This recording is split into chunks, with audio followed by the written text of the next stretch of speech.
pain. So pain is defined as an unpleasant sensory and emotional experience. And the keyword is emotional experience. So many people argue that pain is actually not really a sense. Our main senses are sound, the ability to hear, taste, smell, and then touch.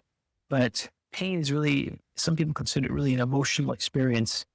And this is why it's so hard to, like, how much pain do you have? We'd be asking, like, how much sorrow do you have? How much grief do you have? How much joy do you have, right? It's very subjective. But the experience is unpleasant. We do know that. Then you have nociceptor is a term. Nociceptor is a sensory receptor in the peripheral sensory nervous stem that produces noxious stimuli. It's basically your pain receptor, right? And then hyperalgesia is an exaggerated response to nociception. So if you touch someone and they're really sensitive, that's hyperalgesia. Hypoalgesia is a diminished response to nociception, so they just don't really have much pain perception. Then allodynia is when non-noxious stimuli are perceived as noxious. And the best way to think about that is that just a light touch causes pain. So if being touched by a tissue causes pain, or if the wind hits your face, that causes pain. So those are stimuli that should not cause an unpleasant experience of pain. So that's the term allodynia. Sensitization is increased responsive to nociception. This is part of many pain syndromes. And then there's receptor sensitization, where the receptor site is getting bombarded with multiple activators, and it becomes really responsive to nociception. There's peripheral sensitization, which is increased responsive to nociception from the receptor to the spinal cord, the initial pathway. And there's central sensitization, which is increased responsive nociception from the spinal cord to the brain. So when people have chronic pain syndromes and have abnormal responses to pain, they have some degree of sensitization, whether it's the receptor site, whether it's peripheral, a nerve, or whether it's central sensitization. And then neuropathic pain is pain caused by injury to the nerve. Sclerotigenous pain is pain caused by injury to ligaments and tendons that have their own referral presentation. I'll go over the sclerotigenous maps. Myalgic pain is pain caused by injury to muscles. Myofascial pain is pain caused by fascia around sensitive points in the muscle. And neurogenic inflammation is the neural process by which media is released directly from cutaneous nerves.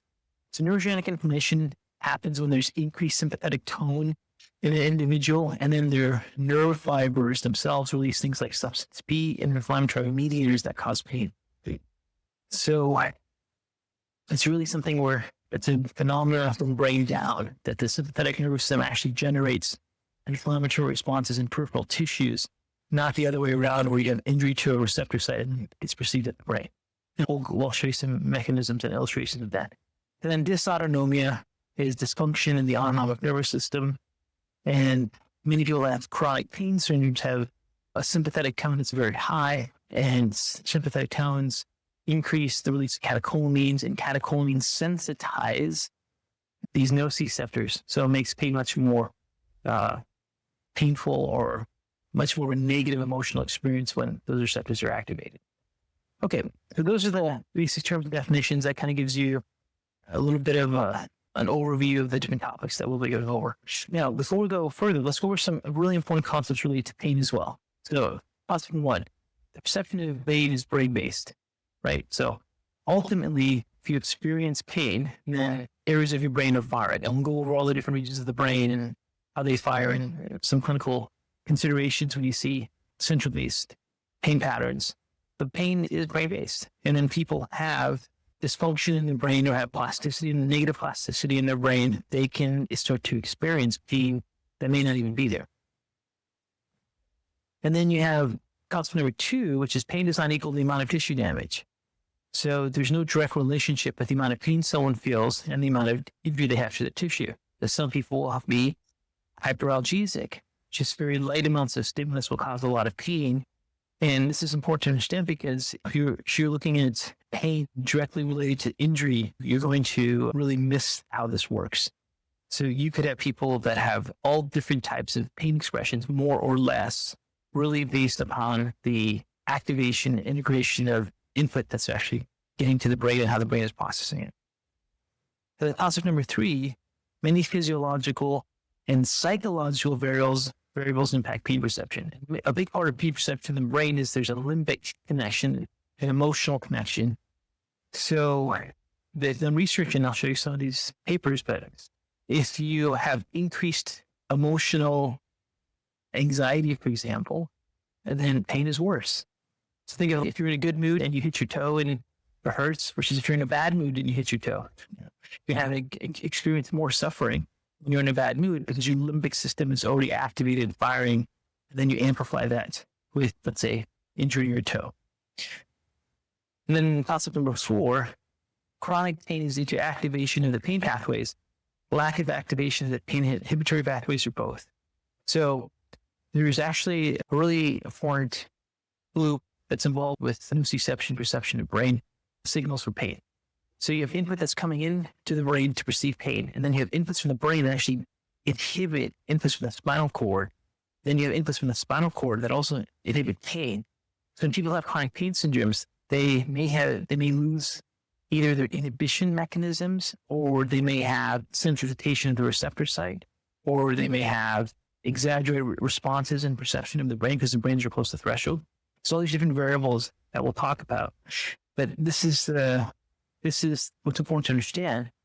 And if you understand these concepts, then it's not strange to you when someone comes in with chronic pain, and it's more than just an inflammatory issue, right? So there's other things that are causing their degree of nociceptive negative experiences. All right, so let's go from basic terms and concepts of pain to the functional anatomy of pain. And let's go over this first concept here, which is first order, second order, and third order neurons. And all these anatomical concepts we're going to go over, I'm going to explain to you why they matter, because there's a clinical expression of these anatomical pathways that you really want to understand as we start to dive into how to evaluate and manage pain. So here you can see the ascending pathway to pain. So here's a nociceptor pain fiber, and then you have a red neuron, a green neuron, and a blue neuron.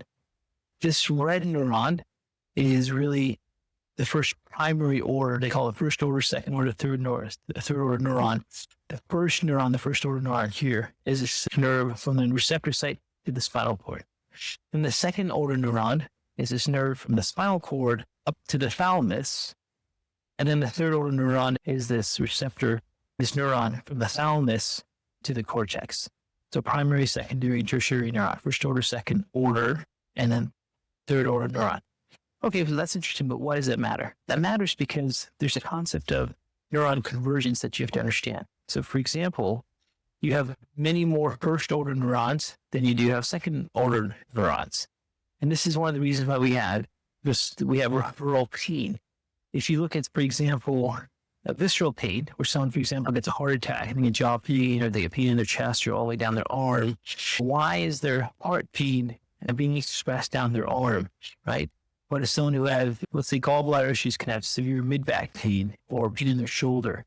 The reason this happens is because when we look at the inputs that are coming into the spinal cord, most of the primary order neurons coming into the spinal cord are coming from the skin, from the muscles, or the soma, and there's not as much input coming in from the viscera. And these primary order neurons are in much greater abundance than the second order neurons. When they actually merge to the spinal cord, the information that finally reaches the brain is really that the pain is actually coming from these areas over the skin and muscles, and not so much from the viscera itself. So this is the mechanism of the peripheral pain patterns. So peripheral pain patterns is really the mechanism in which lots of first order neurons then converge on some second order neurons. And if we had a 1-to-1 ratio of primary to secondary neurons, we'd have a spinal cord that would be like this big, and make you jump in their back. So there has to be some convergence to take all that input and then make it compact and then go all the way up. And part of that leads to convergence, and part of that convergence pattern is what leads to visual for pain. And this is the same thing for some metatopic maps. So where we have ligament injury and so forth, where the body's getting much more input from skin and muscles than from ligaments on a regular basis. And when it's injured, you'll have pain over regions, and those will be sclerotogenous maps. And here's again an expression of visceral for map. So we do have this concept of convergence, and that's due to this first order, second order, third order neuron. Start your 7-day free trial at KarazianInstitute.com if you're a licensed healthcare practitioner ready to evolve your functional medicine practice. Explore over 300 hours of clinical training, masterclasses with leading functional medicine clinicians, and certification pathways. Or check out the Academy of Functional Nutrition and Lifestyle Medicine at afnlm.com. Whether you're on the path to certification as a functional nutritionist or simply want to optimize your own and your family's health, our skill-building approach builds real-world competence from the ground up. And lastly, if you're dealing with chronic health challenges, visit drknews.com for self-paced courses that help you understand and address fatigue, brain fog, autoimmune conditions, gut problems, and more using evidence-based approaches. The content on this podcast is for educational purposes only and is not intended to diagnose, treat, cure, or prevent any disease. Always consult with your healthcare provider before making any changes to your health regimen. Thanks for listening, and don't forget to subscribe and share with someone who might benefit.